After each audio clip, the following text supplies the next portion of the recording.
Kesetiaan bukanlah hanya sebatas perkataan, namun kesetiaan harus dinyatakan dengan perkataan dan dibarengi dengan perbuatan. Dengan demikian, kita layak untuk menerima janji Tuhan. Kita berdoa.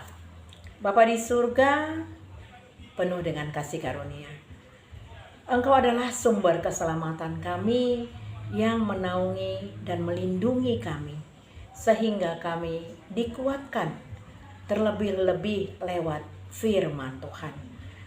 Kiranya pagi hari ini Tuhan berkenan mengurapi kami, sehingga bertumbuhlah iman kami lewat kebenaran firman Tuhan yang kami dengar dan kami baca setiap hari.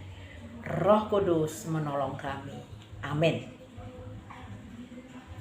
Firman Tuhan yang menyapa kita pada pagi hari ini diambil dari kitab 1 Tesalonika 5 ayat 24. Ia yang memanggil kamu adalah setia, ia juga akan menggenapinya. Demikian firman Tuhan. Bapak Ibu jemaat yang dikasihi Tuhan Yesus Kristus, setiap kita pasti pernah untuk membuat janji. Kita berjanji kepada seseorang, dan janji itu gunanya adalah untuk kita tepati, untuk melakukan sesuatu. Demikian juga janji sepasang suami istri yang diberkati lewat pernikahan mereka di gereja, dan mereka diberkati oleh Tuhan menjadi rumah tangga yang setia kepada Tuhan. Demikian juga janji seorang anak kepada orang tuanya. Namun saudaraku, apakah janji itu ada yang menjamin untuk tetap bisa kita lakukan? Ada saja alasan membuat kita melupakan janji kita. Mungkin dengan berbagai alasan ataupun sesuatu hal yang membuat janji kita tidak kita tepati, sengaja ataupun tidak sengaja. Banyak hal yang terjadi seringkali membuat kita melupakan janji yang pernah kita ucapkan. Namun, bagaimanakah dengan janji Tuhan? Apakah Tuhan pernah melupakan janjinya? Kisah Daud akan membuka hati kita yang mungkin sedang menantikan janji Tuhan. Dalam perjalanan iman Raja Daud, ia telah melihat dan merasakan sendiri bahwa Tuhan begitu setia dengan perkataannya. Mulai dari janjinya untuk menetapkannya menjadi Raja Israel, demikian juga untuk memberkati setiap langkah-langkah hidupnya, hingga janji kesetiaan Tuhan atas keturunannya. Sehingga dalam satu bagian mazmurnya, Daud pun bersaksi bahwa sesungguhnya janji Tuhan itu murni dan teruji, seperti perak murni yang telah diuji selama 7 kali. Yang artinya apa yang dikatakan Tuhan pasti akan selalu digenapi dan tidak pernah meleset. Janji Tuhan adalah ya dan amin. Demikian juga Paulus di dalam suratnya yang ditujukan kepada jemaat di Tesalonika yang bertujuan untuk memberi dorongan dan keteguhan hati, karena saat itu mereka sedang mengalami penganiayaan berat yang dilakukan oleh orang-orang non-Kristen sesama penduduk Tesalonika. Dalam situasi seperti itu, tentunya iman mereka kepada Kristus sedang diuji.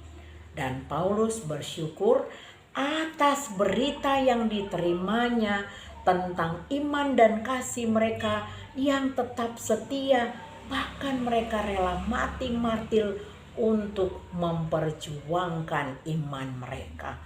Saudaraku, bila saat ini ada janji Tuhan yang belum digenapi di dalam hidup kita, maka hal yang paling perlu kita lakukan adalah kita tetap setia, kita tetap berdoa, kita tetap bersukacita, kita tetap percaya dan sabar menantikannya, dan jangan pernah putus asa, jangan pernah kecewa di dalam penantian kita. Berdoalah untuk meminta pertolongan Roh Kudus agar selalu menguatkan pengharapan kita kepada Tuhan. Percayalah bahwa Tuhan pasti akan menggenapi janjinya di dalam hidup kita, cepat atau lambat di dalam kehidupan kita. Bapak Ibu jemaat yang dikasihi Tuhan Yesus Kristus, di dalam praktek kehidupan kita yang sungguh beragam ini, tantangan, pergumulan, persoalan hidup tentunya silih berganti. Namun ketika kita mengandalkan diri kita sendiri, tidak akan mendapatkan solusi. Malah kita akan lebih semakin terpuruk dan semakin tidak bisa untuk menentukan sikap, juga keputusan-keputusan kita menjadi lebih banyak yang salah. Hanya hidup di dalam kasih karunia Tuhan yang memampukan kita menjalani kehidupan ini. Mari kita belajar dari Raja Daud. Mari kita belajar dari Rasul Paulus, bahwa kasih setia Tuhan adalah pegangan kita untuk tetap berpengharapan kepada Tuhan. Kesetiaan kasih Tuhan tidak perlu diragukan lagi. Justru yang perlu untuk dipertanyakan adalah kesetiaan kita. Sudah sejauh manakah kita setia kepada Tuhan? Karena betapapun kita kotornya, betapapun begitu banyak dosa-dosa kita, betapapun pengandalan diri kita lebih mendominasi, tetapi Allah kita yang luar biasa itu selalu merangkul kita, selalu memberikan kepada kita pengampunan, dan tidak pernah berhenti untuk mengampuni kita, dan kasih-Nya tidak pernah berubah.